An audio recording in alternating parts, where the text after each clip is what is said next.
Hello and welcome everybody to a new video from Jörg, Juggler 66, hour of the truth in collaboration once again with Tom Fresh from Inquisition Update. Today we are doing something that Tom is not so much used to because he likes to prepare to his broadcast, he likes what's coming up, but you know, since he done all that what we are going to do about today, I guess it's no problem. It's just his memory has to serve him right, because it's about 12 years ago that what he did. Because, as you know, I listen to Tom's old recordings in the car, in the taxi, when I drive taxi. And this morning I was listening to something. I said, we have to put this one out in the Roman Catholic Socialist agenda. R.W. Thompson, in his book, The Papacy and the Civil Power, together with Tom's comment, is so up to date on what Thompson prophetically said in 1876 about the time even today. It's just incredible. But because I couldn't get a hold on Tom, he didn't prepare and listen to the MP3. So what we are doing today is just we are playing his old recording, and whenever he jumps in and wants to add something, of course, then I pause the recording and he can add something live. And you are witnessing a wonderful, wonderful recording from the year 2012. Tom Fresh from Inquisition Update. But first, let's hear the original live today on the 22nd of April. Hello, Tom. Welcome to the broadcast. Nice to be here, Jurka. Thanks for the invitation. And a little heads up for the listeners. I've suffered some damage to my vocal cords, maybe from so many years of doing these broadcasts that you'll be able to hear the difference between the sound of my voice in 2012 and where it is now. I'd like to apologize for that, but I am getting up in years and my voice is suffering from it. But and then also I broke my headset and it has a boom mic on it. And now I don't have my headset to position my microphone in front of my mouth the way it usually is, so I have to hold it by hand. And so if I move this microphone just a fraction of an inch, it'll change my audio, and I'll have to count on Jörg to apprise me if my voice is tailing off and you can't hear me, or if it gets too loud, I have to adjust my my microphone. But I think I've got it so I can keep it in the same place all the time. I'll do the best I can, but I'm anxious to hear this recording. The Papacy and the Civil Power is, well, one of the best books I've ever read on the subject of the Vatican Jesuit-led New World Order. And R.W. Thompson was supremely qualified. And what I liked about R.W. Thompson is that he was not a religionist. In other words, he was not an anti-Roman Catholic bigot. He was not a Protestant in the sense that he was attacking the Roman Catholic Church. He was just simply objectively assessing the Roman Catholic Church from history and from current events. And so it was a very objective analysis and a very thorough, extensive analysis of the Roman Catholic Church too. And I just had to read that book and discuss it. And so I did 12 years ago on Inquisition Update. So I'm anxious to get started and see where we go with this. All right. Thanks, Jörg. Okay, Tom. Now, what we are going to hear is the start of the reading of page 226, The Papacy and the Civil Power, chapter 8. I hope, Tom, that you are able to see the PDF I have here on my screen. Otherwise, I send you the PDF so that you can maybe open the one on your computer and read better in bigger letters. But this is as big as I can put it here. Oh, this is fine. This is fine. Okay. The recording is here on the top, and you see it starts at 20 seconds. So this is just the old ragged cross plate that you have already in the intro anyway. So we're going to take that out, and it is starting with Tom's inauguration of the broadcast. That was somewhere, if I'm not mistaken, between October and December or something in 2012. So about 12 years ago today, where we are in April 2024. but it is absolutely up to date, and I hope you will enjoy it. He just starts on chapter 8. I know that he is reading about at least 5 to 6 pages, and sometimes, for me at least in the car, it is very difficult to see whether he is reading from the book or he is commenting, because, as he said, R.W. Thompson is so thoroughly going through this, and even in this quote-unquote objective way, that sometimes I cannot tell, is Tom now commenting or is he reading from the book? Anyway, we will start here. He will tell us what the chapter is all about, and I really advise you to listen, because this is spot on the Roman Catholic socialist agenda, and it is spot on all the things that are going on today, about 150 years after R.W. Thompson wrote that book. And here we go. Good morning. Welcome to Inquisition Update. My name's Tom Fress, and I'll be your host for the next hour. Thanks for tuning in this morning. Now we're going to continue with The Papacy and the Civil Power by R.W. Thompson. Beg your pardon? I don't hear anything. The audio went away. Okay, yeah, that's... sorry for that, my dear listeners of this video. That is always the problem with Skype. We start the recording. I share the screen and I share the sound. I do a sound test with Tom. He says everything's all right. Then we're going to go to the actual work, and all of a sudden the sound is gone. So, do you see my screen again? Yes, I see the screen. Okay, let's just go back to 20 seconds and start, and let me know if you hear it now. Good morning. Yes, welcome to Inquisition Update. Okay. My name's Tom Fress, and I'll be your host for the next hour. Thanks for tuning in Believe this it or morning. not, that's now we're my going to voice. continue with The Papacy and the Civil Power by R.W. Thompson. Last time we... Yeah, it is. So familiar, Tom, because I listen to it every day. I'd love to have my voice back. Well, you know, Tom, there was lately this one comment on the videos that you are shouting and doing inappropriate, loud comments and all that. And that's what changed your voice, you know. You were shouting too much. That could be.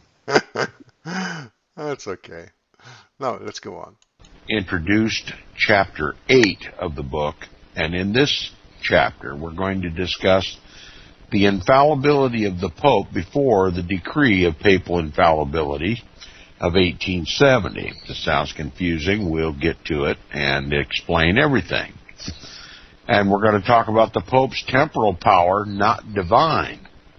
That is, the kingly authority of the Pope, the power to persecute, the power as a ruler, a dictator, was not divinely given to the papacy.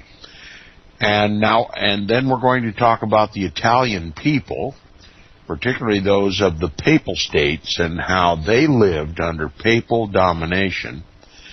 We're going to talk about the government of the Papal States, and we're going to talk about Jesuitism. It's very important to our understanding of the papacy today, is to understand Jesuitism, because it is Jesuitism that controls the papacy. We're going to talk about mutilation of books. That has historically been the jurisdiction of the papacy, to destroy books that run counter to the teaching of the Pope and the Roman Catholic Church. We're going to talk about union of church and state by Constantine. Remember, the Constantinian ruler of Rome, the Roman Empire, who united the church and the state and gave authority to the church. We're going to talk about his grant of supposititious, word I can't pronounce, suppositions, I'll just put it that way. I think we're going to talk about the donation of Constantine. In other words, the very foundation of the temporal authority of the papacy. We're going to show how it's a human invention and not a divine invention. And speaking again of Constantine, he says he did not unite the Church of Rome. And Rome was governed by imperial officers, and the apostles had no temporal power. Okay, a hodgepodge of subjects in this book, but I'm sure, or in this chapter of the book, but I'm sure that if you'll listen carefully, you'll be able to assimilate it all and make sense of it. And most importantly, the goal of the listeners of Inquisition Update should be to recognize what is being said in this book and examine the current state of affairs in the world to see if anything has changed, or if the New World Order really is the reestablishment of the Old World Order. That's the thesis of this book.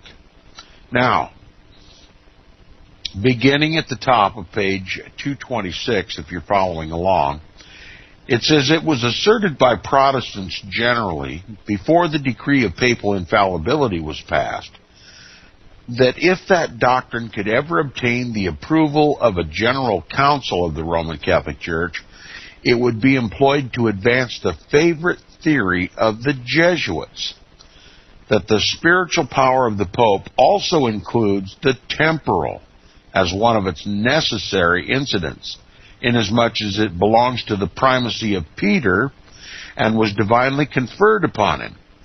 Okay, the assertion is that the Jesuits are the ones who believe that Peter was given not only some spiritual authority as an apostle of Jesus Christ, but that he was given kingly authority. In other words, he had the power of civil government also in his jurisdiction. That they call the primacy of Peter. And the papacy, is, through Jesuit influence, asserts that same ecclesiastical and civil authority on the Pope, who is believed in the Roman Catholic Church to be a successor of Peter by divine right. All right, the Jesuits themselves practiced no duplicity upon this question, but openly asserted their doctrine with a confidence which would now seem to have been awakened by a perfect knowledge of their power over all the authorities of the Church, including the Pope. All right, R.W. Thompson makes the assertion that the Jesuits exert their authority both over the Roman Catholic Church and over the papacy. The well-trained rowers, as R.W. Thompson has described them elsewhere. In other words, they are leading the Pope to world domination, and occasionally they have to rein in the papacy and get it back on track. The leaders of the Roman Catholic Church are the Jesuit order, and the papacy takes it. Yeah, please, Tom. I want to explain. When before or at the time the Jesuits were established in 1534, in that era, the papacy was in shambles. There was so much corruption, even within the papacy, within the ecclesiastical orders, the orders of monks and nuns. The church had enjoyed so much autonomous power and authority and riches and wealth that it became wholly corrupt, completely corrupted. And the Jesuits blamed all of this corruption as resulting in the Protestant Reformation. And that in order to defeat Protestantism, the Roman Catholic Church had to be, well, it had to clean its own house. And the Jesuits took it upon themselves to clean up the Roman Catholic Church. And it condemned all the ecclesiastical orders, the Franciscans, the Gregorians, the on and on and on, and reorganized all of them to eliminate the corruption, and then put the papacy on notice that the papacy was largely responsible for the Protestant Reformation, the exodus of so many Catholics out of the Roman Catholic Church in protest, and that the papacy was being called the Antichrist because of its corruption. And so the Jesuits asserted themselves as the savior of the church.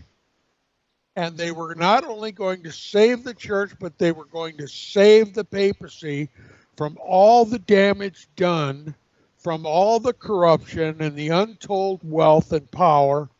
And they were going to take the reins of the church completely under their control, and they were going to control the papacy.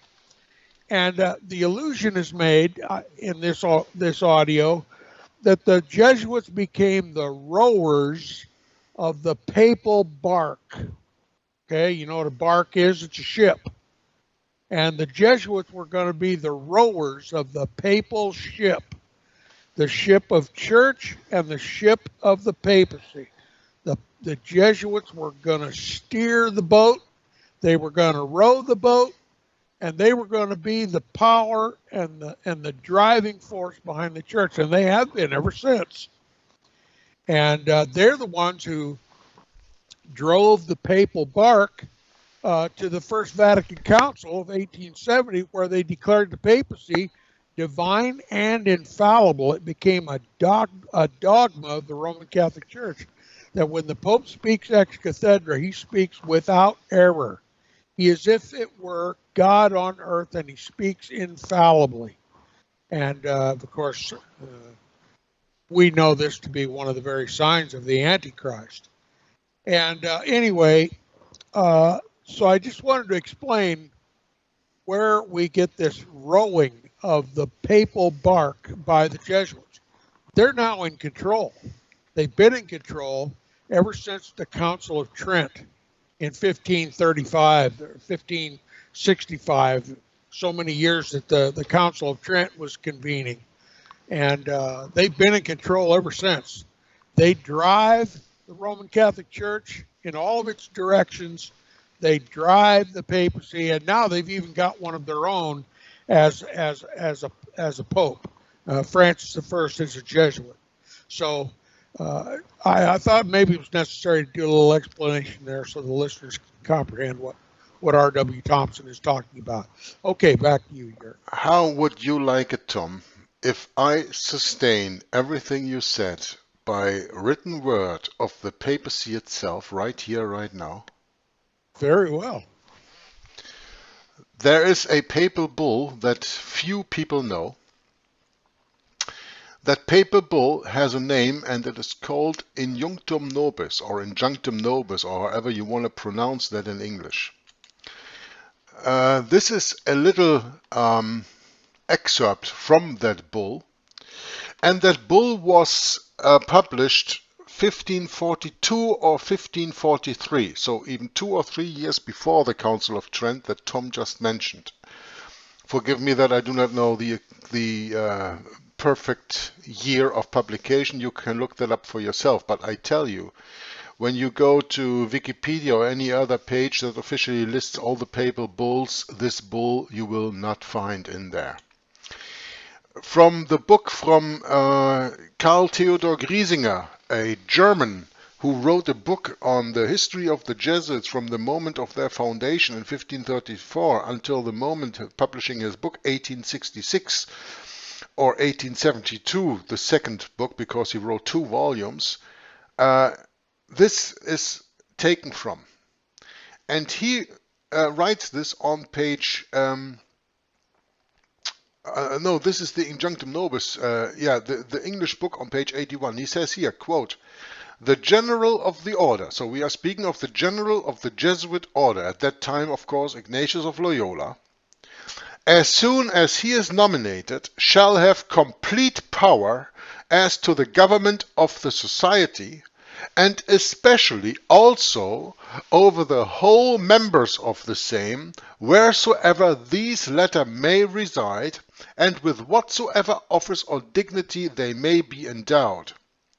His power shall indeed be so unlimited that should be deemed it necessary for the honor of God, he shall even be able to send back or in other directions those who have come direct from the popes."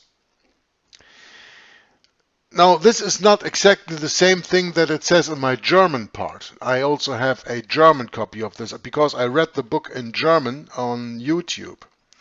And let me just go to the German part here. And this is, and of course, in Germany, in German. So you can see this. This is a very old German writing. Yeah, it is called Frakturschrift, and it says here that the papers, that the Jesuits were empowered to, that as well as Loyola, as any other future or general of the order, Ordensgeneral, general of the order, under getting the council of the most prestigious society, but for the rest completely after his own will, may change the laws of the order, means the Jesuit order, yeah, may change the laws of the order, die Gesetze, as it says here, Gesetze, that's the laws, respectively can take them away or can add something to them, to these laws, or he can create them completely new, yeah, kreieren, create. Anyway, in the way that he thinks that it is necessary because of the circumstances to be advantageous for the order, and that these changes or new created constitutions, even in a case if the Holy Chair has no knowledge of it, has the same validity as if the Pope has confirmed it. Solches steht wörtlich in der Bulle in Junctum Nobis. So this is wörtlich in the Bull in Junctum Nobis. So in the English translation you have a little bit different thing. That's what I showed to you first. But this is the German text, and this German text says clearly that the Pope gives power to the general of the order of the Jesuits, not only after his own will to change the laws or add to the laws or even create completely new laws, and he does that with the allowance of the Pope without even the Pope being informed about it. So this means that in 1542 or 1543, whatever that year was that this bull came out, I can read that in the book Griesinger, you can read that for yourself in the book. That's, by the way, on my archive page to be found in English.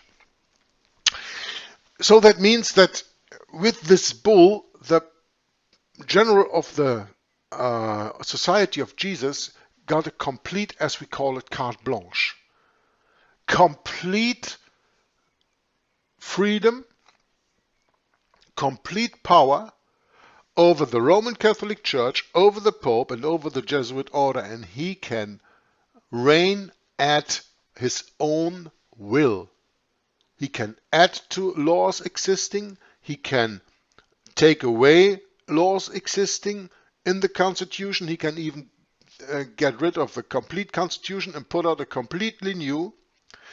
Even if the if the Holy Chair, if Rome, the Pope, doesn't have any knowledge of it, it has the same validity as if the Pope would have confirmed that. This is word for word out of the bull in Junctum Nobis.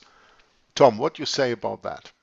Well, it's the same as saying from here on out, the Pope was put on notice that if the church was going to be saved, if the papacy itself was going to be saved, and if the papacy was ever to be elevated to global ruler status, as has always been the design of the Roman Catholic Church, that the papacy had to submit to the Jesuits, because the Jesuits were supremely qualified both to rout out the corruption of the church, but also to guide the church and the papacy to global supremacy as King of Kings and Lord of Lords. Yeah. And if the Jesuits decided to do something, even without the Pope's knowledge, it was in their prerogative to do so. So you can see that they've effectively reduced the papacy to a hand puppet, Yeah. to literally a figurehead, Right. and a public image, but the Jesuits are the power behind the power of the throne in Rome. So back to you. My point was just, Tom, that here you have it in writ in a papal bull, which is the highest authority a pope written can publish. And you have now the understanding of the Jesuit motto, which is the church to rule the people, the pope to rule the church, and the Jesuits to rule the pope. That's right.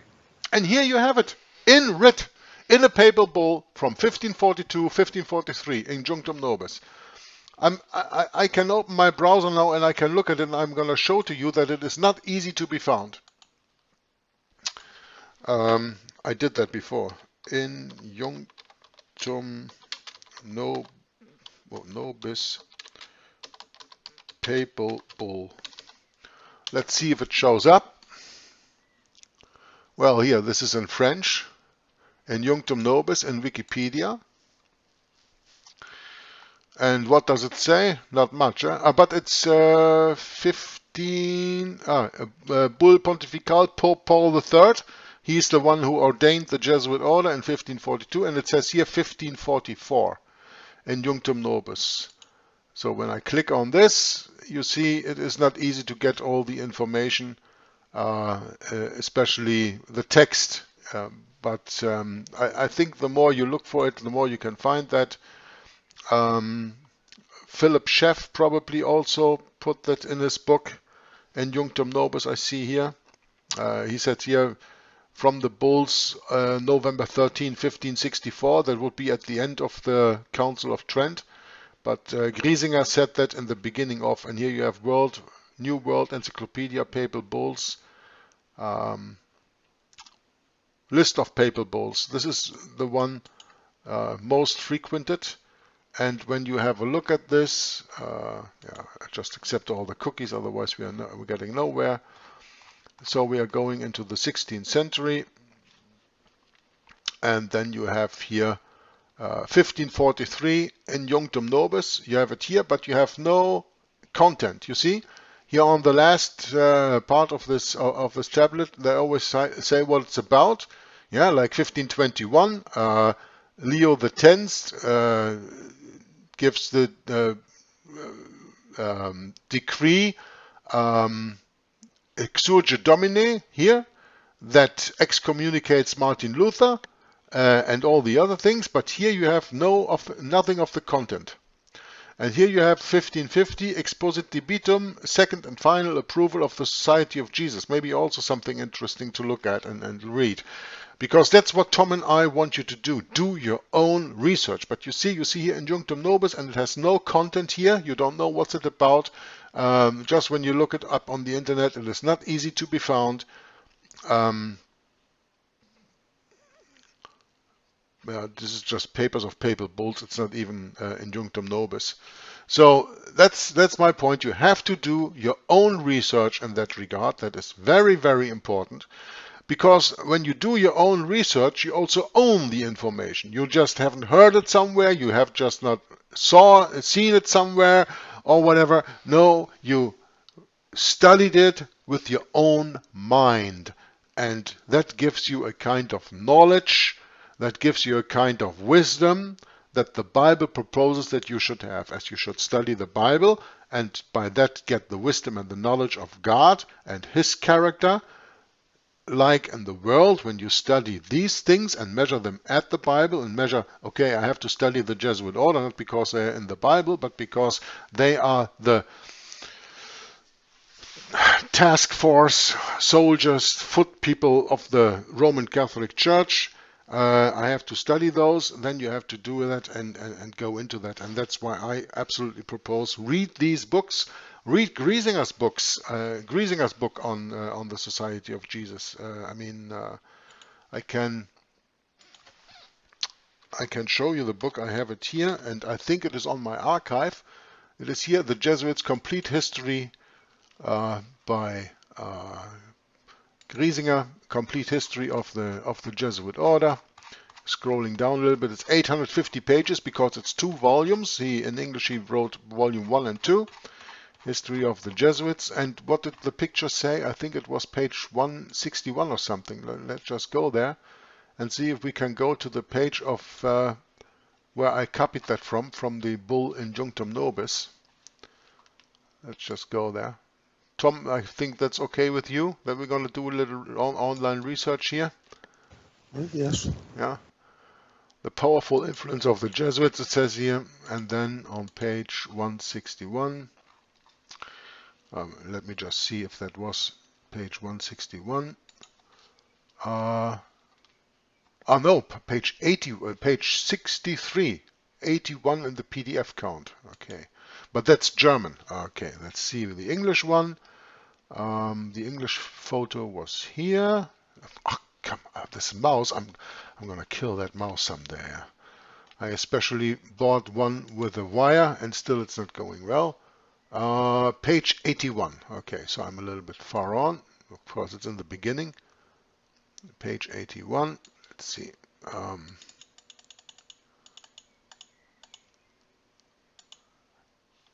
Page 81.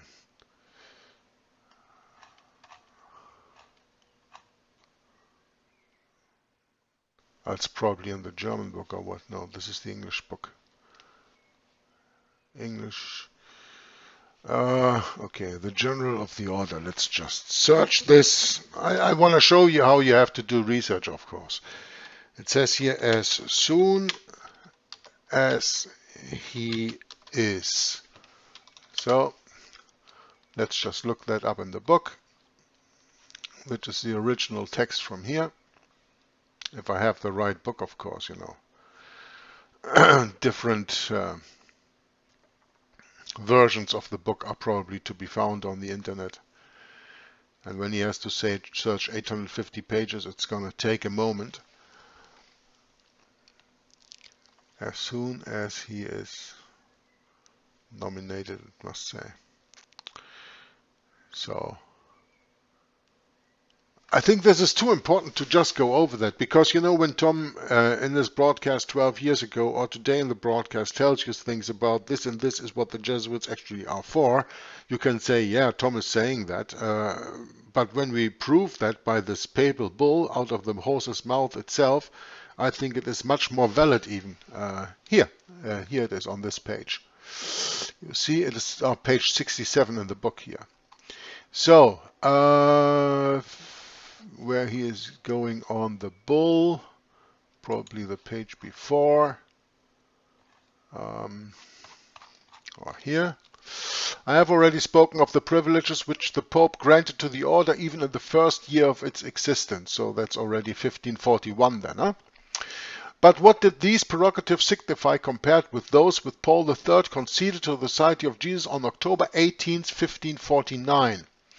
One would indeed be perfectly correct in calling the bull which refers to them the Magna Carta of the Jesuits, and they themselves admitted as much when they conceived such a designation for his decree as the Great See of their privileges. If one should inquire what could have been the reasons which actuated the Pope in bestowing such conspicuous favors on the new order, they are to be found in the preamble of the bull, which terms the society a fruitful acre, which, effecting much for the increase of the kingdom of God and the faith, that is to say, the exaltation of the papacy and the suppression of heresy, through instruction and example, therefore well deserves to be rewarded with special favors, and, in fact, favors of quite a peculiar description were given them, as the reader will sufficiently understand from the following extracts. So then comes what I read to you already. Then it continues to say, thus from this paragraph his own power is placed over that of the Pope. So the general of the Society of Jesus' power is placed over that of the Pope. How does it fare then with the 4 vows? Quote, No general without the consent of the General Convention and no member of the society without the express consent of the general shall accept a bishopric, archbishopric, or any similar dignity, and whoever may have attempted in any way to obtain any such place shall be considered so unworthy of the society of Jesus that he shall never more be employed in any important commission, office, or business. What does that to the office of the Pope today? Who is a Jesuit, as you probably know. Yeah. So it says here also, and this is the footnote of the first paragraph that we read. Let's just go in the footnote. It says, in this first paragraph there is also a question regarding the deposition to the general, which could be pronounced by a general chapter of professed members, whenever he could be proved guilty of heresy or of leading a life of vice, or was useless on account of mental derangement, etc.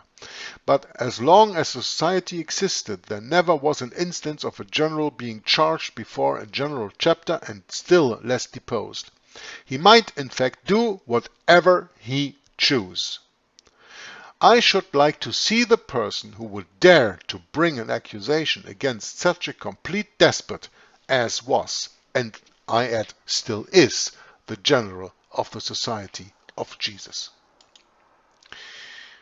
Well, I think that's enough for our little excursion into this, but I think we made the point very clear that it is not Tom who says that the Jesuits rule over the Pope. It is the Pope giving the Jesuits himself carte blanche to rule over him.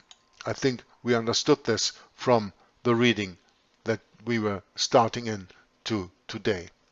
In a nutshell, it was mutually understood by both the papacy and the Jesuit order that if the papacy was ever going to elevate itself to global supremacy, King of Kings and Lord of Lords, they had to put the ship of church and the papacy in the hands of the Jesuit rowers. So the papacy had to subject itself to the Jesuits. If the church was going to survive, if the papacy was ever going to become King of Kings and Lord of Lords, it had to depend upon the military order of the Jesuits, the special forces, the special military forces of the Roman Catholic Church, the Jesuits, to get the job done. And that was decided at the time of the Protestant Reformation and the outflux of so many Roman Catholics who all of a sudden saw the church as the synagogue of Satan, and as all of a sudden saw the papacy as the man of sin, the son of perdition, the Antichrist, that if this continued, the church and the papacy would be reduced to ashes. And so it took a special force, a special effort, a special group of men led by a very special general, and that's a military term, a general, to guide the ship of church and the ship of state to global supremacy. It was a matter of survival, and it was a matter of destroying Protestantism so that the papacy could survive. And the papacy had proved itself to be inept.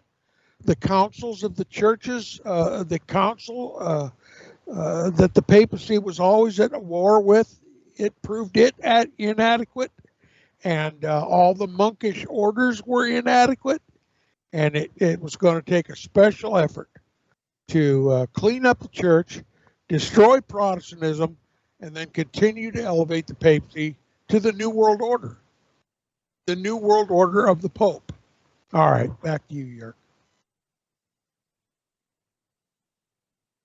It's orders from the Jesuits. This will become clear as we continue in the book. Speaking again of the Jesuits, it says their boldness won them the victory, and they are now complete masters of the situation. All the energies of the Roman Catholic Church, insofar as the Pope is enabled to arouse them, are placed under their guidance. Okay, the Pope functions to keep the Church and himself under the guidance of the Jesuit order, and even the Venerable Pontiff himself is spending the close of a long and honorable life in endeavoring to establish the doctrine they have maintained so earnestly, that is, the Jesuits have maintained so earnestly, as an essential and indispensable part of the true faith. All right, as the essential and indispensable part of the true faith, that is Roman Catholicism, the Pope has temporal power, the power of a king. He's not just a preacher, okay? He's not just a bishop. He's not just over ecclesiastical things. He's not just the spiritual head of the Roman Catholic Church. He is a king. And the Jesuits make sure that his temporal authority, his kingly authority, is never diminished anywhere in the world. All right? The part of the reason they created this papal infallibility was to put all the emphasis on the Pope. Okay? If it could be said by someone that the Roman Catholic Church at one time was not a popish church, that can no longer be said. Ever since the Council of Trent, when the Jesuit order was created, the papacy took primacy in the Roman Catholic Church, both as a priest and a king. Now, he continues, he says, with his vanity flattered, we're speaking about the Pope, with his vanity flattered by their caresses, by the Jesuits' caresses, and persuaded to believe that he stands in the place of God on earth, he omits no opportunity of declaring that he has been appointed by divine decree to direct and regulate all such secular affairs as pertain in any way to the Roman Catholic Church, its faith, its discipline, and the universality of its sovereignty. The universality of the sovereignty of the Pope and the Roman Catholic Church. And it says, of those within the Roman Catholic Church who were unwilling to accept this doctrine, that is, papal primacy or papal infallibility, there were two classes. One, denying the infallibility of the Pope and claiming it only for the universal church. In other words, they didn't mind believing in infallibility, but they applied that infallibleness to the universal church. In other words, the Pope together with the councils, together with the bishops. And it was kind of a group infallibility. When they all spoke with one voice, then they were considered to be infallible. Okay, they were willing to believe in the infallibility of the universal church, but they were unwilling to believe in the infallibility of the Pope. In other words, the primacy of the Pope. That all the infallibility of the church was vested in the Pope, they did not believe. And it says, and the other, speaking of these two classes now, and the other insisting that if it were recognized, this papal infallibility, it would confer no temporal power upon the Pope, because it was not necessarily included in the spiritual, and had not been divinely established as an incidence of the primacy of Peter.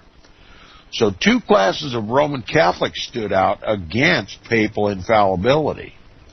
Those who believed that only infallibility existed in the universal church, a union of the Pope and of the bishops, and the other who recognized papal infallibility, but that it did not include the kingly power of the Pope. Okay? I hope that helps you make sense of this. Now, to this latter class, those who denied the Pope temporal power, to this latter class, it may be fairly said, belonged a considerable portion, if not a majority, of the Roman Catholics of the United States. These had not yet felt the tremendous pressure of the Jesuit power, and honestly endeavored by this argument to remove what they considered to be Protestant prejudice against their church. It was not composed entirely of laymen, but included some of the prelates and clergy who were not yet prepared to turn over the church to the Jesuit dominion. They could not see how it was possible, if God had made the temporal power of the Pope an appendage to the spiritual power of the Pope, that so many centuries would have elapsed without its announcement by the Church in some authoritative form. And they were encouraged by this by the highest ecclesiastical authority in the United States. All right. Now we're going to outline a personage called Archbishop Kenrick of Baltimore, a very, very powerful Jesuit center in the United States. I want to make this perfectly understandable to the listeners. Let's all imagine, if you will, that Christ has returned. What position, what throne is he going to occupy? Well, he's going to occupy two thrones, okay? One as head of the church, okay, which is his divine right as God's only begotten Son, and then also as far as temporal government, who's going to oppose him? He's going to be King of Kings and Lord of Lords. He's not going to be just a king over the kings of the earth. He's not going to be just a priest of priests. It's going to be the first time in world history a perfect union of church and state. There won't be two heads ruling. It'll be one head ruling over spiritual things, Christ, and over temporal things, Christ. He will have no equal. He will have no co-partner in government, except his Father, of course. So if you'll understand that, then you also can understand that that is the very role that the papacy seeks on this earth as the replacement of the Son of God on earth. See, that's what Vicar of Christ means. The official title of the papacy means Vicar of Christ. It means the replacement of Christ on earth. And this is exactly why the papacy demands to be King of Kings and Lord of Lords. A perfect union of church and state. He's King of Kings and Lord of Lords. He's the ultimate governmental authority, the ultimate civil authority, and the ultimate civil authority. He really is the Antichrist, okay? The counterfeit Christ, the one who puts himself in Christ's place. All right, and this is what R.W. Thompson is trying to explain to you and describe for you. And that's why all of the efforts of the Jesuits are necessary to counter both of these opposing forces that at the time of the adoption of the dogma called the infallibility of the Pope, the Jesuits were there to make sure nobody put any limitations on this infallibility, that it belonged only to the Pope, just as infallibility only rightly belongs to Jesus, just as the civil power or the government of the world belongs solely to Jesus, it belongs to the Pope by the same power, because he's the Vicar of Christ, the replacement of Christ on earth. That's the purpose of the Jesuits in the world, to elevate the papacy to global civil and religious supremacy. And that's what R.W. Thompson is explaining to you and describing to you. And I only hope that my comments help you to understand what R.W. Thompson is saying. I'm neither trying to add to or take away what R.W. Thompson is telling you. I'm just retelling it in other language so that you can better understand what he's saying. All right, back to you, Yerk. Baltimore, Maryland, Archbishop Kenrick, who raised his voice against this papal infallibility. Now, before my listeners begin to think that this Archbishop Kenrick was genuine in his beliefs, I want to remind my listeners that the papacy often speaks out of both sides of its mouth.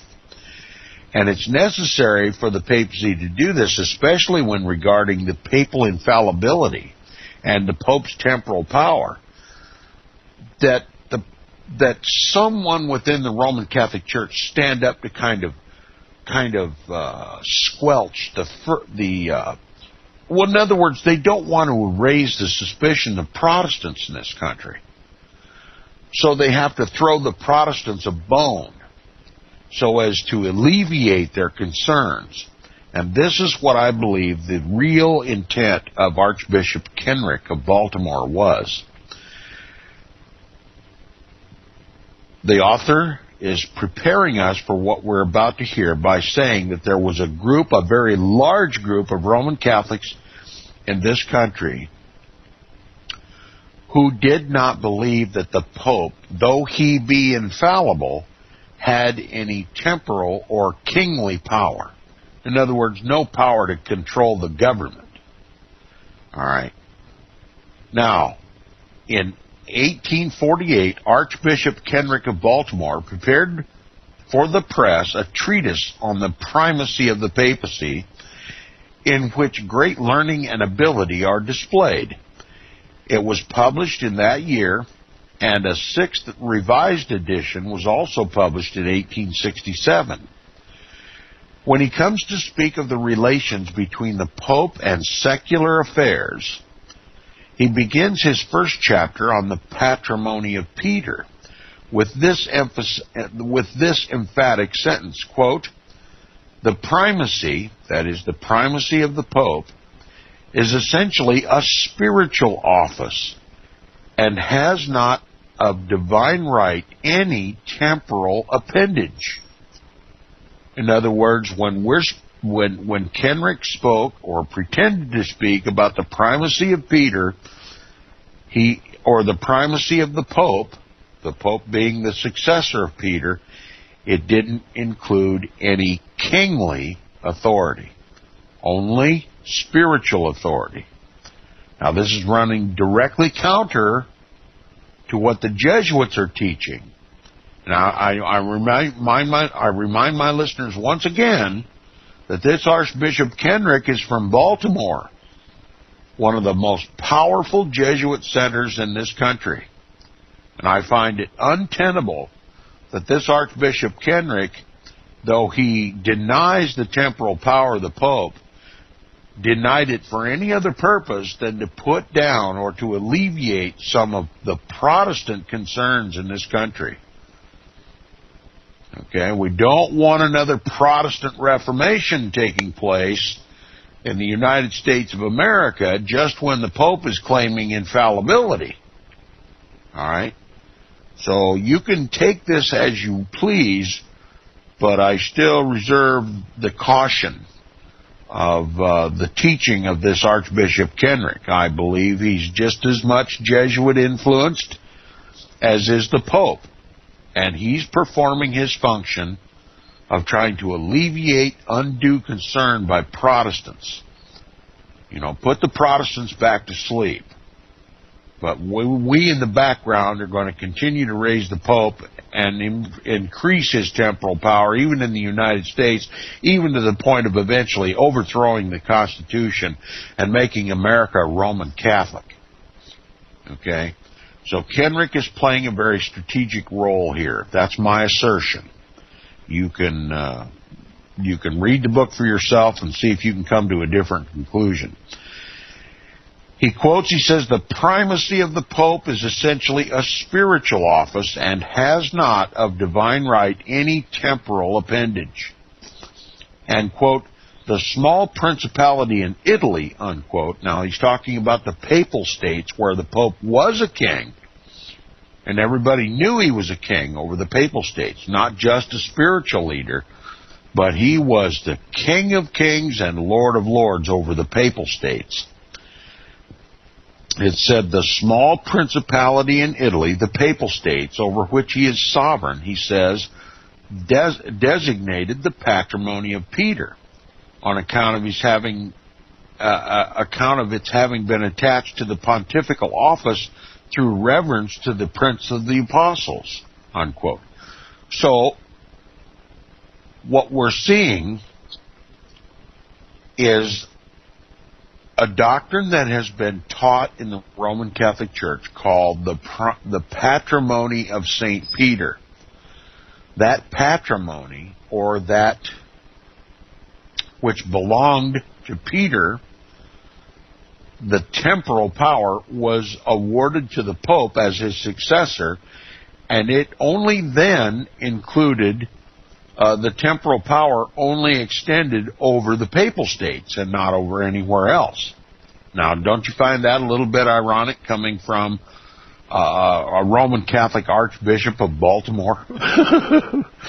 But that's what he was preaching, that the temporal appendage, or the patrimony of Peter, the temporal power of the Pope, was only valid in the Papal States. That was the patrimony of Peter, according to this archbishop. And he declares that this, quote, has no necessary connection with the primacy, unquote. And because, quote, Catholics not living within the Roman states, within the Papal States, are not subject to the civil authority of the Pope, unquote. He treated of it no further than to trace its history, and to this we shall have occasion hereafter to refer. So, Archbishop Kenrick is putting down this concern. Oh, now we American Catholics don't need to get too riled up. The patrimony of Peter was transferred to the Pope, yes, indeed, and that's the Papal States, where the Pope is the king. And he's not to have any temporal power here in the United States. We're an independent nation. Okay, we have our own government. Now, do you think the Jesuits are going to sit well with that idea? Not on your life. So Kenrick is just putting out fires. In other words, he's speaking out of both sides of his mouth. Personally, he truly believes in the temporal power of the Pope, the primacy of Peter, not over just the Papal States, but the whole world. He's an archbishop from Baltimore, for heaven's sakes. Let's not forget that. Now, he says again, quote, and this is Archbishop Kenrick speaking, quote, in making Peter the ruler of his kingdom, he, that is Christ, did not give him dominion or wealth or any of the appendages of royalty, unquote.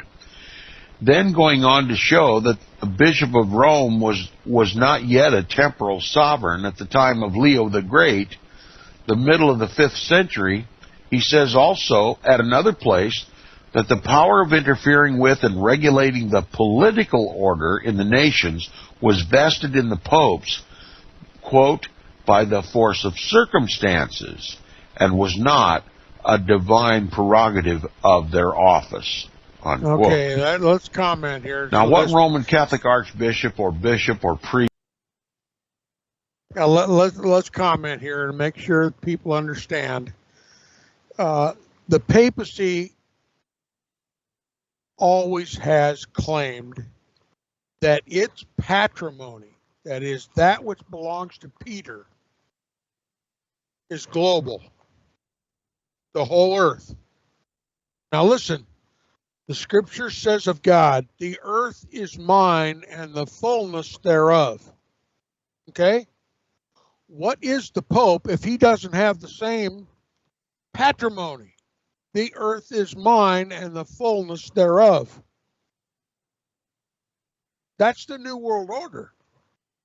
When the papacy can say, without opposition, the earth is mine and the fullness thereof. That's the day and age we live in right now, and people are loath to recognize it, but that's where we're at. Okay? Just like the saying from Klaus Schwab, you will own nothing and you'll be happy. Why? Because God owns everything. the God Exactly, in Rome. exactly to that point, Tom, you are coming later in this broadcast.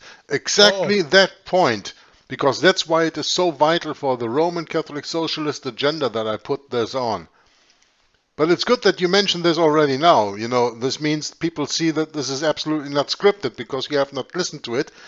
And that's exactly what you say then. I mean, you don't speak of Schwab because it didn't exist in our minds in 2012. But the spirit of that is exactly what you say in this broadcast. Well, now at least the listeners can see that Kenrick is just BSing everybody. He knows what the papacy's all about, and he knows especially what the Jesuits are all about.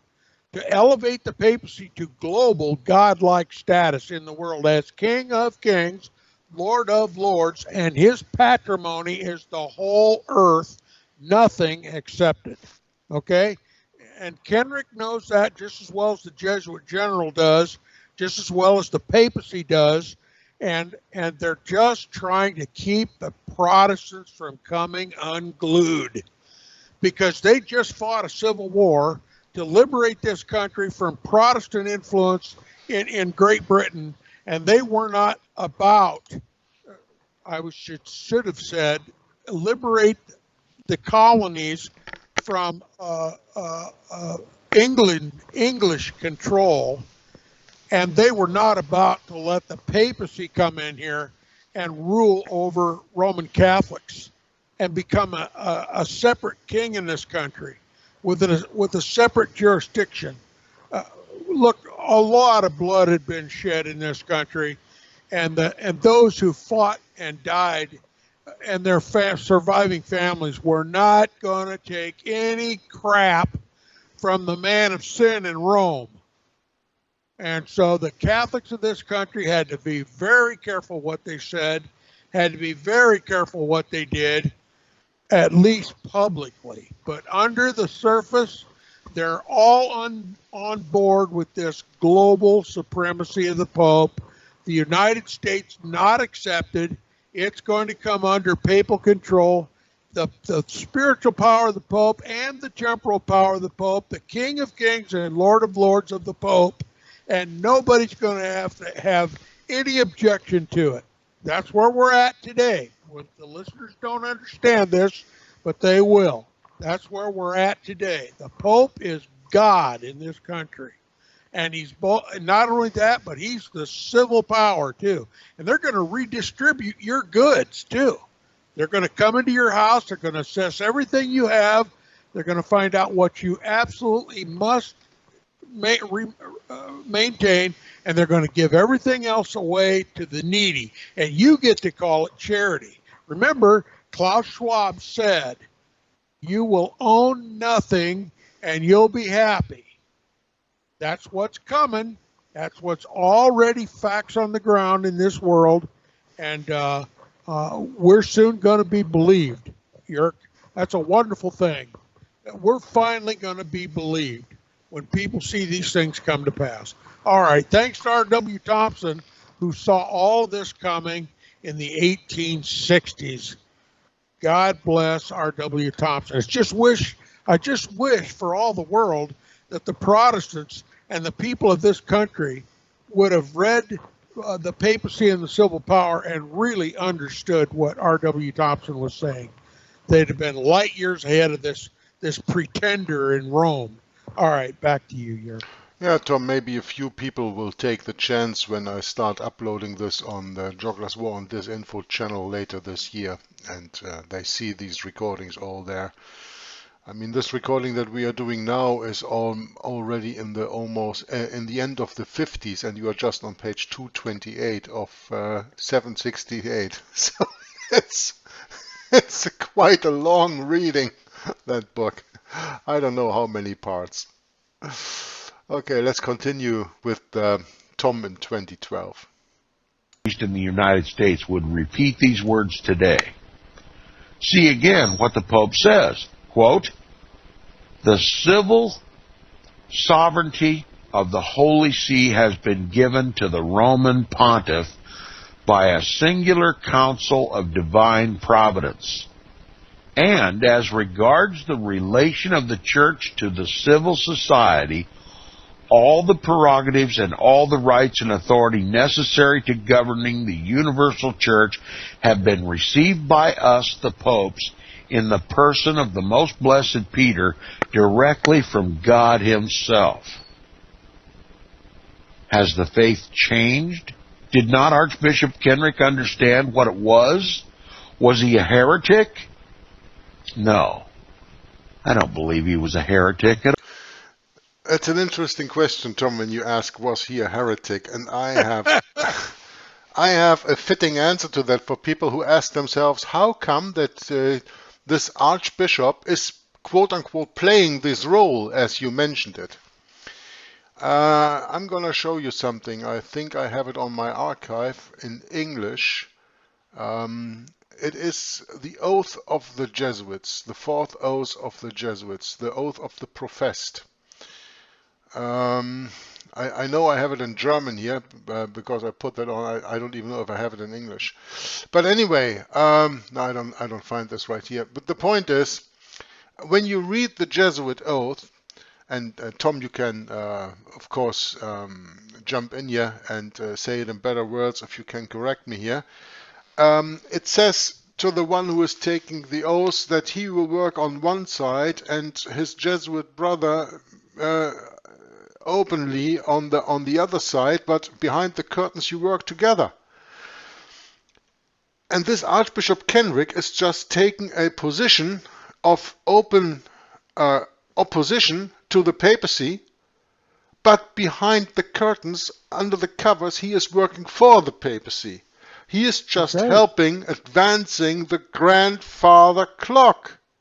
That's right. By pushing left, right, or right, wrong, or black, white, or whatever you want to call it. And this archbishop is ringing a bell for the quote-unquote Protestants, and they say, oh, he's right, so let's believe him. And what do? You run in the open arms of a Jesuit archbishop. And you didn't understand the game they are playing, that they play both sides only for the goal ad majorem Dei gloriam, as they say, for the greater glory of God. What they don't tell you is that they don't mean Yahweh, they mean Satan. Right, Tom? They mean the Pope, which is just a mask for Satan. Yeah, just like Martin Luther said, the papacy is simply a mask behind which Satan resides. That's what it is. I mean, it's no calumniation to call the papacy the Antichrist. Oh, it's his title. Vicar of Christ is his title. Vicar of Christ means anti. Anti doesn't mean against. It means in the place of. That's right. So. Perfect. Archbishop Kenrick was not a heretic. Archbishop Kenrick was perfectly playing his role he was assigned to by the Jesuit order. That's what he was. Well said. And all it was to do was to deceive the Protestants into relaxing and just go on about your Protestant business. There's nothing to see here. Right. Let's continue. No, I believe he was just speaking out of both sides of his mouth, just like I've asserted.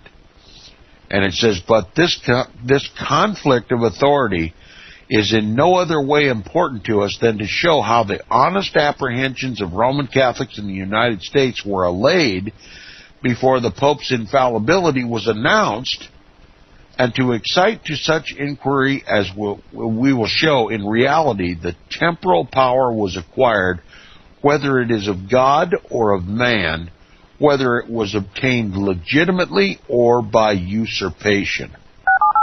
This we shall be better prepared to understand thus we shall be better prepared to understand the import of the issues which the papacy has precipitated upon us. They didn't want to lose the Catholics in this country that loved their government of, by, and for the people. They were rightly concerned about how much power, how much temporal power the Pope might assert here in the United States. And Archbishop Kenrick just simply went out with a bucket of water to cool them off a little while. And now we see the full-blown temporal power of the Pope in this country. Now, Archbishop Kenrick, this Archbishop from the Jesuit hold of Baltimore, Maryland, is allaying fears in the Roman Catholic population, the largest of the two groups that believed in infallibility, but that didn't include any kingly power. The Pope was infallible when he spoke on matters of faith and morals, but he was not infallible when he exercised his authority as a king, as he did in the Papal States. They did not want in this country the kind of servitude, the kind of tyranny and oppression that was suffered in the Papal States by the subjects of the Pope, where the Pope ruled supreme as King of Kings and Lord of Lords. They were genuinely concerned about the Pope's temporal power being extended here in the country, and Archbishop Kenrick's out putting out fires. Okay, Archbishop Kenrick did not consider it necessary in his work on the primacy to treat of the Pope's temporal power in Rome any further than to trace its history. Nor was it necessary that he should do so in view of his denial of its divine origin. He did not consider it to be a part of the faith of the Church that he or anybody else should believe that it was conferred by Christ upon Peter and had come down through an unbroken line of succession to the present Pope. The new order of things, however, the introduction of the new faith, gives great importance to the question, because if it be true that the temporal power of the Pope anywhere is of divine origin, then the new faith is right and the old faith is wrong, and the world may reasonably expect that either by its own consent or by the providence of God it may yet be compelled to admit to its universality. If, on the other hand, it had the origins of fraud, usurpation, and imposture, those of us to whom the charge of infidelity is now imputed may breathe more freely. Okay, so if this temporal power of the Pope is truly by divine right, then we ought to repent, right?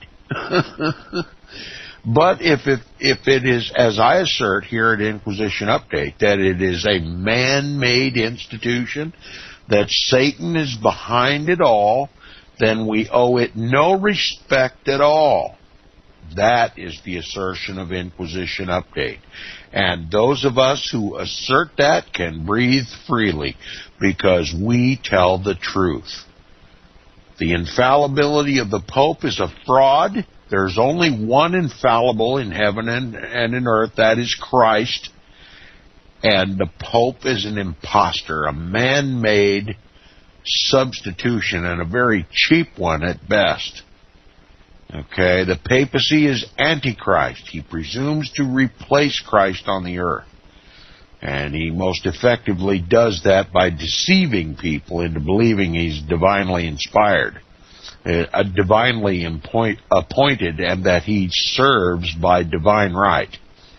Okay, these are all man-made institutions. Now, continuing, it says, can it be possible that the Italian people violated the law of God by the act of terminating the Pope's temporal power in the Papal States? That's right. In the very time when the Pope was claiming himself universal power, both spiritually and temporally, a sort of global King of Kings and Lord of Lords, right there in the Papal States, where the Pope's power was supreme and unlimited, they were rebelling against it. There was rebellion against the papacy, against its cruelties.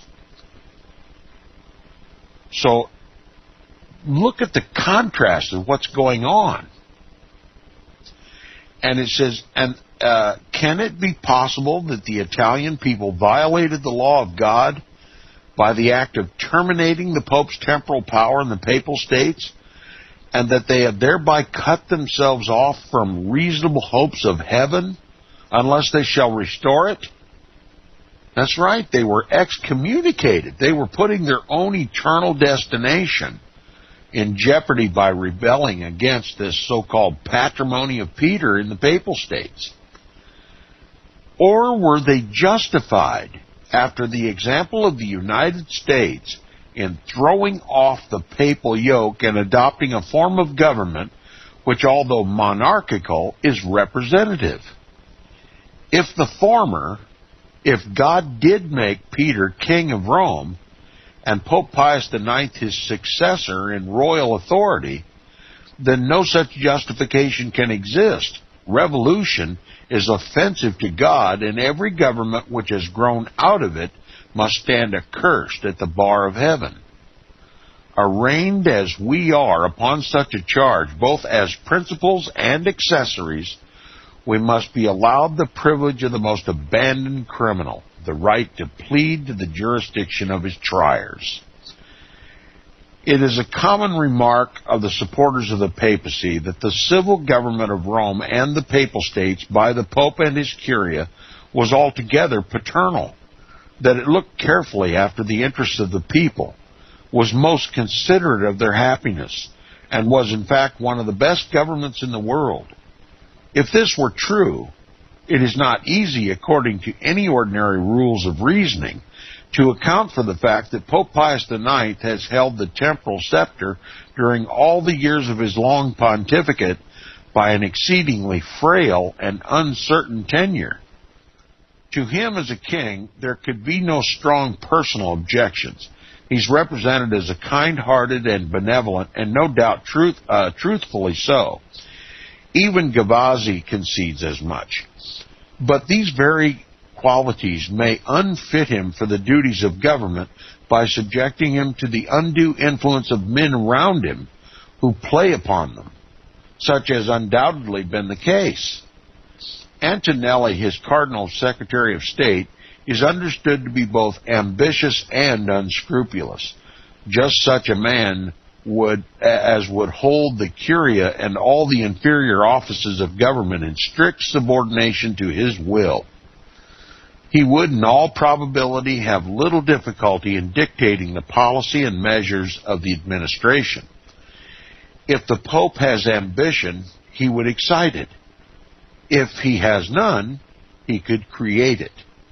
Thus we may account for their joint efforts to check the current of adverse circumstances which have, during the present pontificate, pressed upon the papacy and rendered it necessary that the Pope should be held upon his throne by French bayonets. Thus also we may account for the encyclical Ancillibus and other papal bulls and briefs, wherein the attempt is made to weld religion and politics together and make it appear that the people, however oppressed, have no more right to resist the divine right of kings than they have to violate the Ten Commandments. I just want to insert a little comment here on the sentence. Thus also may we account for the encyclical Ancillibus and other papal bulls and briefs. No, it's here, the sentence before. During the present pontificate, pressed upon the papacy and rendered it necessary that the Pope should be held upon his throne by French bayonets. Maybe not everyone is familiar with that historical fact, but the French government sent protecting troops to protect the Vatican from Victor Emmanuel when he took away the Papal States of the Pope and made Italy a republic. And these French protecting troops were there to protect the papacy of the Italian mob. And these protective troops were taken away in 1866. That's 4 years before the Council, Vatican Council, where the infallibility of the Pope was pronounced. And therefore the papacy was quote-unquote naked. It was without protection. And there are many people who see this as the end of the 1260-year reign of Antichrist, assuming that it didn't start in 538, as we have the Seventh-day Adventist teaching, to 1798, when General Berthier came by Napoleon into Rome and took the Rome captive. But when you start in 606, when Emperor Phocas gave the Pope not only temporal, but most of all spiritual power over the Eastern and the Western Church at the same time, so the complete ecclesiastical or spiritual power. That was in 606. And from there, 1260 days you count, and you come to 1866. And in 1866, these German troops, these French troops were taken out of Rome.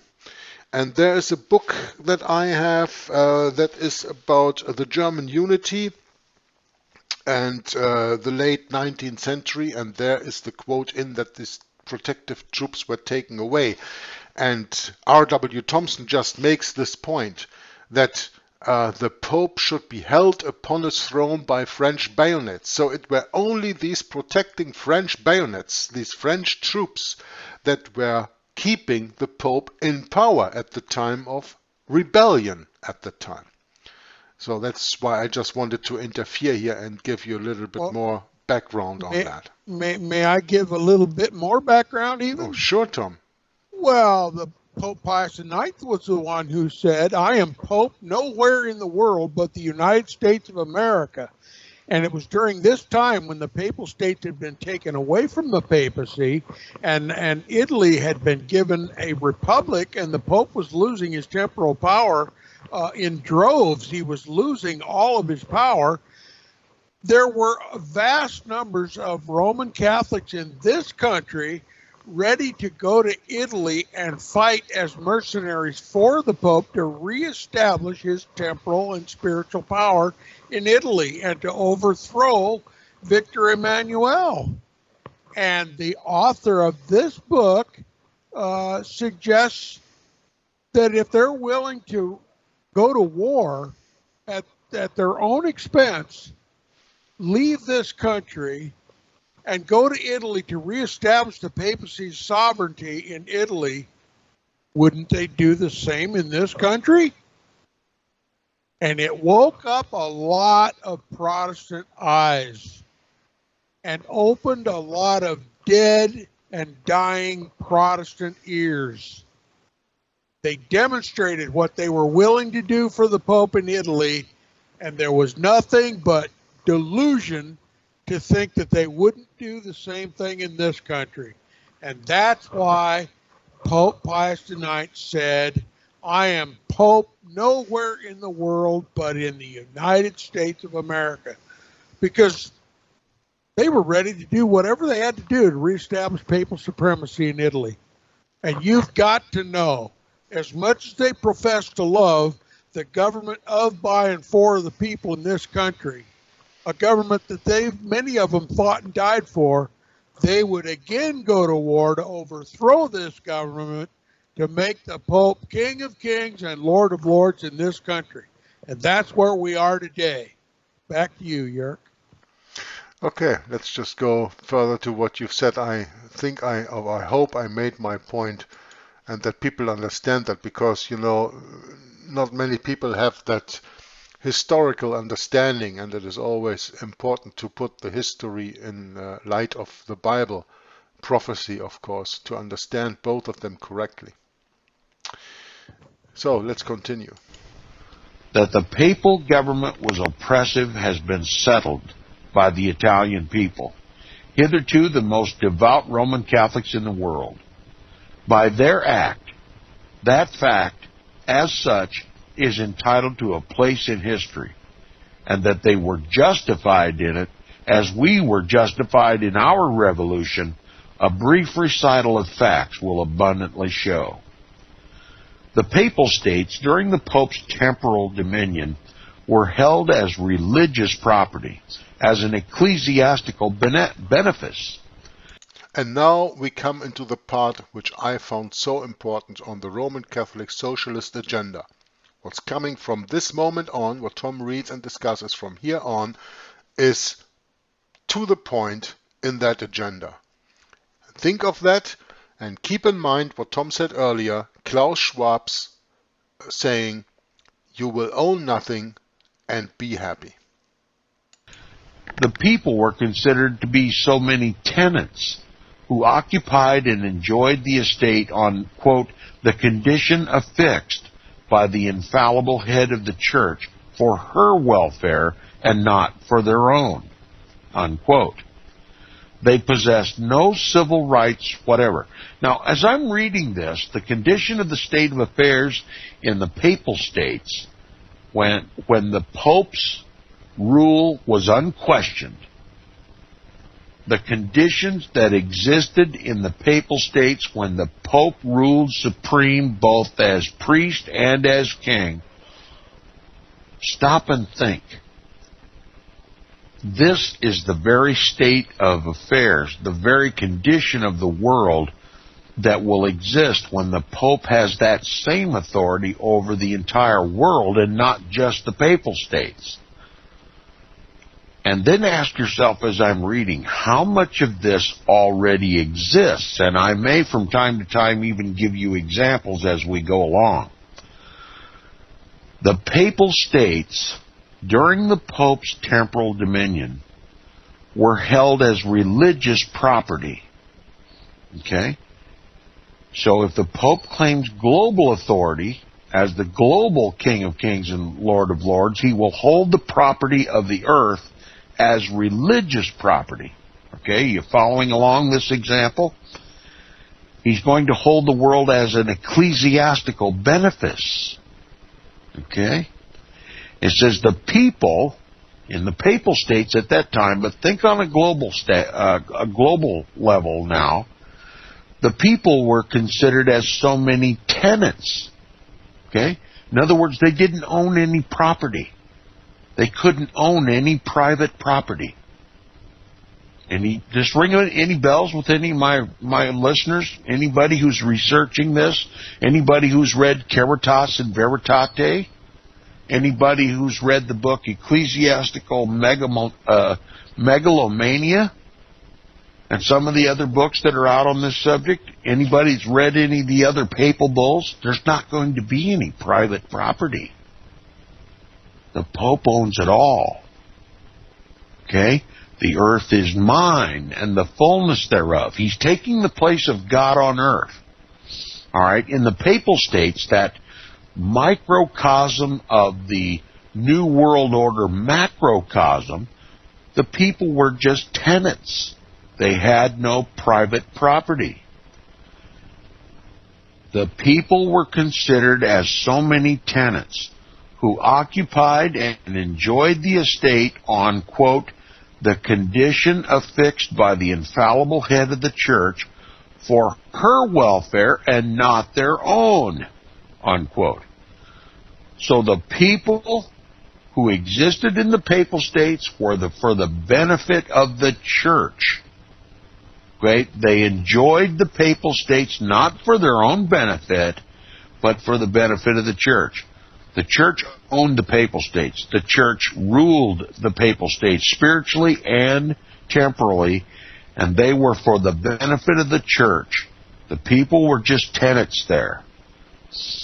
Now, they possessed no civil rights whatever, in the sense in which the world holds them, but only such privileges as their sovereign, the Pope, thought proper to confer upon them. And these could be changed, modified, or wholly withdrawn at his personal discretion, or whenever the interests of the church should require it. Okay, that's the state of affairs in the Papal States, but don't forget to make the equation fit to the macrocosm. Okay, in the New World Order, the people will possess no civil rights whatever, in the sense that the world holds them, but only such privileges, remember, privileges can be taken away or altered or removed altogether.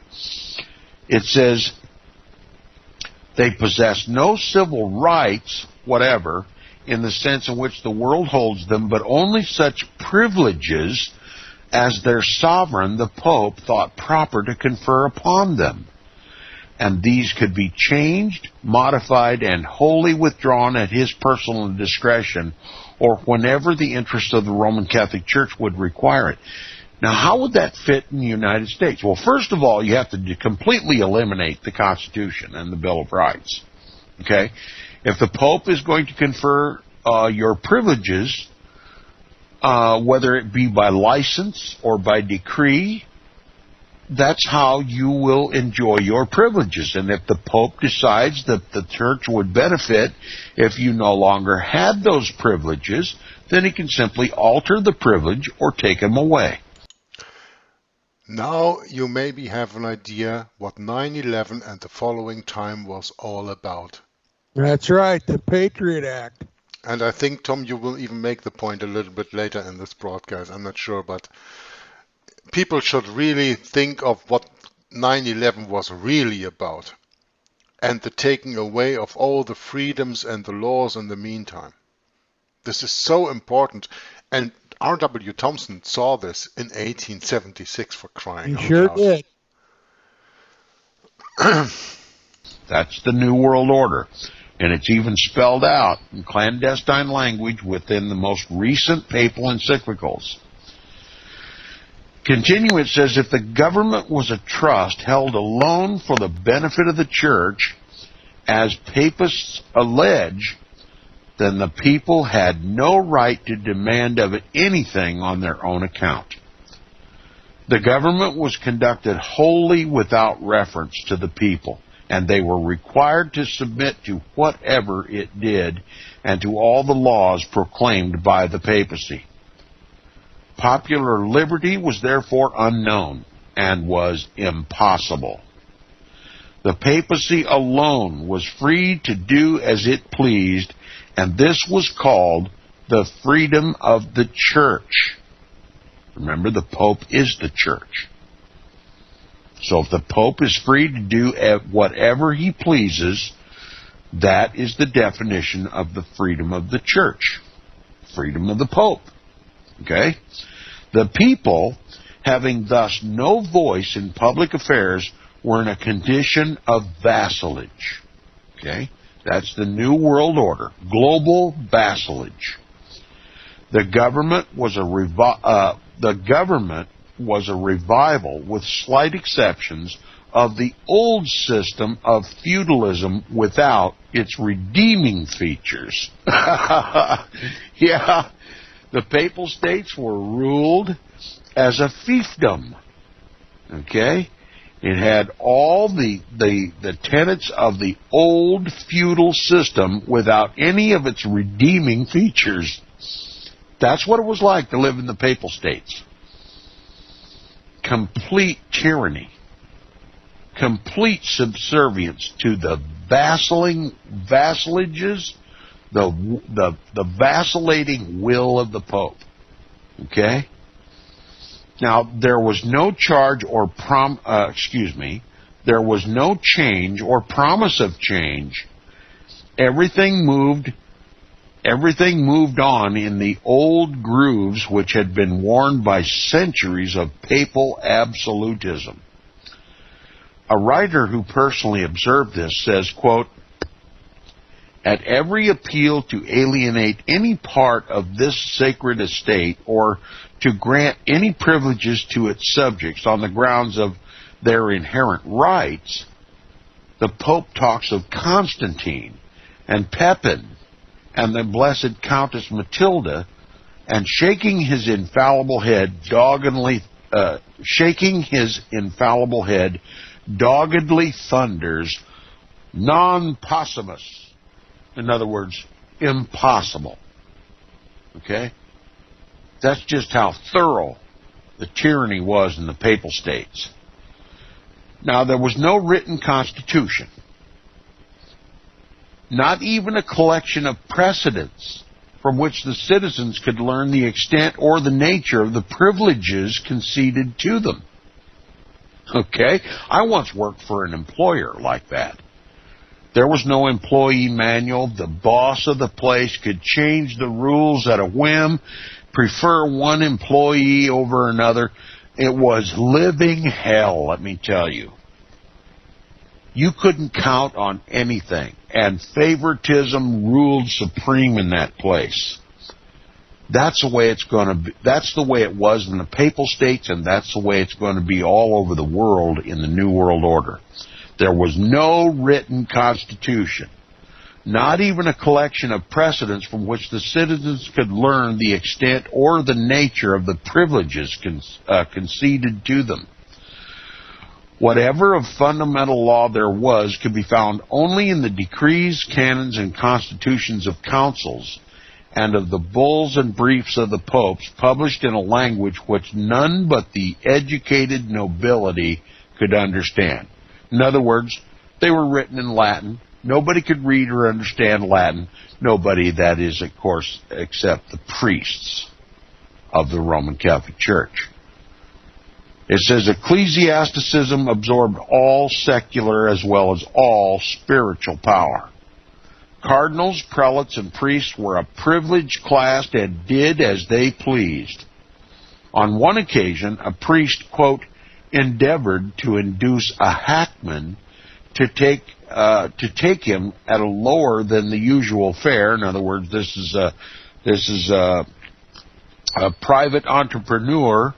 Apparently, I don't know what a hackman is, but obviously he was going to take this prelate somewhere for a fee, and the prelate, this priest, endeavored to pay him less than he required. Okay? It says, on one occasion a priest, quote, endeavored to induce a hackman to take him at a lower than his usual fare, unquote, and upon his refusal to do so, he was imprisoned for several weeks. Okay? That's how the priests operated in the Papal States. Okay? They were the elite. And if you were driving a taxi and you were hailed down by one of these prelates of the Roman Catholic Church, and your fare was so many dollars to take him across town, and he refused to pay it, you couldn't kick him out. Okay? You had to take whatever he offered you at the end of the trip. All right? They were completely immune from any moral or civil law. All right? And it says, as late as 1851, Bertolotti, Inquisitor General of the Holy See, published a papal edict defining certain crimes to which penalties were affixed and the duties of informers. Okay? So they had their own laws, their own penal laws, and they instructed people to rat out other people. Okay? That was part of the system. And it says these included, quote, all heretics, all guilty of any acts which can be inferred a compact, express, or tacit with the devil, all who should, quote, hinder in any manner whatever the proceedings of the office of the Holy Inquisition, all who published writings against the high priests, the sacred colleges, the superiors, ecclesiastics, or against the regular orders. That is, you couldn't say anything in writing against anybody associated with the Roman Catholic Church. And it says, all who without license retained writings and printings which contained heresies or the books of heretics. I mean, you were you were held in violation of these laws if you had a copy of your own Bible. Okay? And it says, all who have, quote, eaten or given to others to eat meat, eggs, or latticini, that is a milk product, on forbidden days in contempt of the precepts of the church, unquote. Now remember, we're talking about how life was in the Papal States. What would life be like if we were all controlled by an infallible pope? All we have to do is look at conditions as they existed in the Papal States to see how this New World Order is going to appeal to us. All right?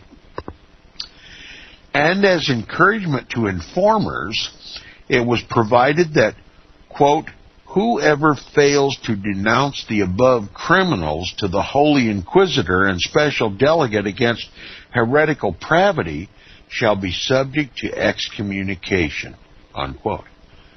So there's coming a time in this New World Order that anybody who suspects you of heresy will be themselves threatened with excommunication and eternal damnation if they don't turn you in. In other words, turning you in will be a divine act. Giving you up to the Holy Roman Inquisition will be doing God's service. Okay? That's the way it's going to be in the New World Order. That's the way it was in the Papal States. Now, what trifling with sacred things.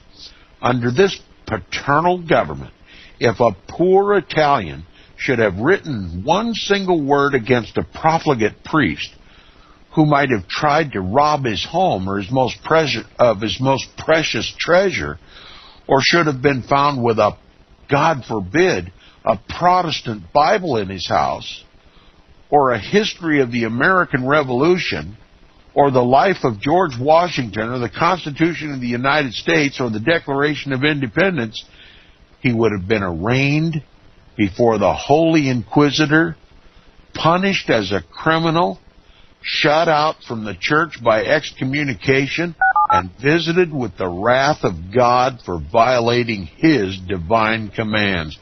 And this several centuries after the close of the Middle Ages, after the world has been lifted out of the darkness into the light.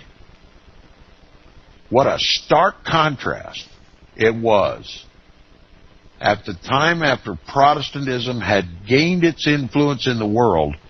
What a dark, dark place the Papal States were. The old world order as it existed even after the Protestant Reformation. And now the Protestant Reformation is going to be put down, and that... Yeah, Imagine that was it. the world is the Papal States. The world, the whole world is the Papal States today. That's enough to take your breath away. And there'll be a day soon when you won't be able to trust your own mother. Because if the authorities come for you searching for a heretic and your mother protects you so they can't find you, she will be called a heretic and she will suffer the same penalties. And we've got unlimited history, and example after example after example of where mothers betrayed their own sons and daughters to the Inquisition to save their own life, to save themselves from torture from the Inquisition. You won't be able to trust your own mother, let alone your own neighbor, let alone your own spouse, let alone your own children. The world is going to be pitted against one another, and it's going to be considered a divine right to turn in anyone who violates either the church or the state in the global Papal States. Literally enough to take your breath away. Back to you, Jörg. Yeah, thank you very much, Tom. You know, what baffled me the most was when you were speaking, because of what was happening in the Papal States, when you were speaking of the quote-unquote modern papal encyclicals like Caritas in Veritate. And this is one of the underlying papers, of course, which started us doing the reading of Richard Bennett. That paper that we started about Roman Catholic socialist agenda.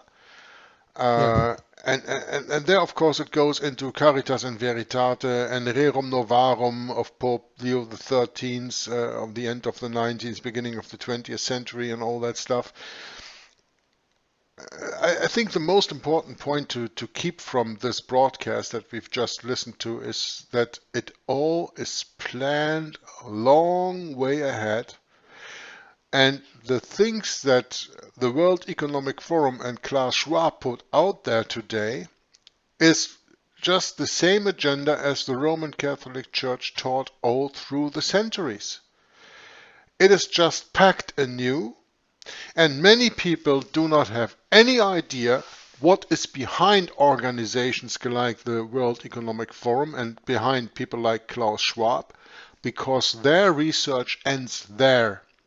And they don't make the connection between religion and politics.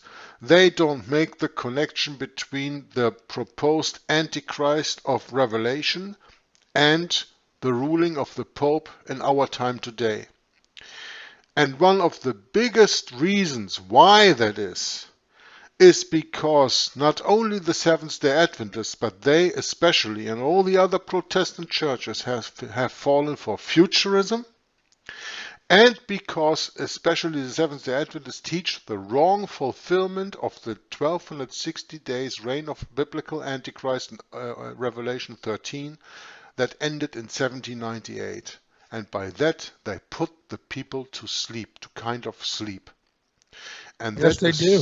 And that is so dangerous, and this is why I am here, and I'm calling that out. And in future studies, whether Tom will be with me, I think so, that we will do this together, otherwise I even do that alone. We will show by a renewed study of Daniel and of Paul and of John and the Revelation, that these 1260 days have not ended in 1798. They have not ended in 1866. We will give you biblical proof in the real starting date, and whether it is that real ending date or it is something else. Tom and I are no date setters, but we tell you that the teaching that this loss of papal power, even that papal power that is dealing R.W. Thompson in his book with, is just to put you off the real agenda. There was no healing of the wound in 1929 with the Lateran Treaty. That is just futurism bullshit. And I call it out for what it is. And in the future, in our studies, you will see how that is. But you don't have to wait for that. Just read the wonderful 1611 King James Bible. Read very, very attentive Revelation chapter 13. And I read Bibles in more than one language, and I can tell you in the King James Bible, in Revelation 13, there's one word that specifically tells you about the reign of the Antichrist. That is not in any other translated Bible that I've read so far, and that is not probably in all the new Bibles. And that again is one of the reasons why I think it is so evident that you have a correct Bible in your hand, even though the King James is not the 100% perfect Bible as I understand so far, but it is the most correct Bible that you can get, and you should read that. That is where I want to end this with, and I hope that you enjoyed this broadcast. I hope that you enjoyed listening to Tom doing the reading of R.W. Thompson's book. I will put that book up on myarchive.org. So when you go there and you find that link in the description box of this video, you can go, you can download that book for free.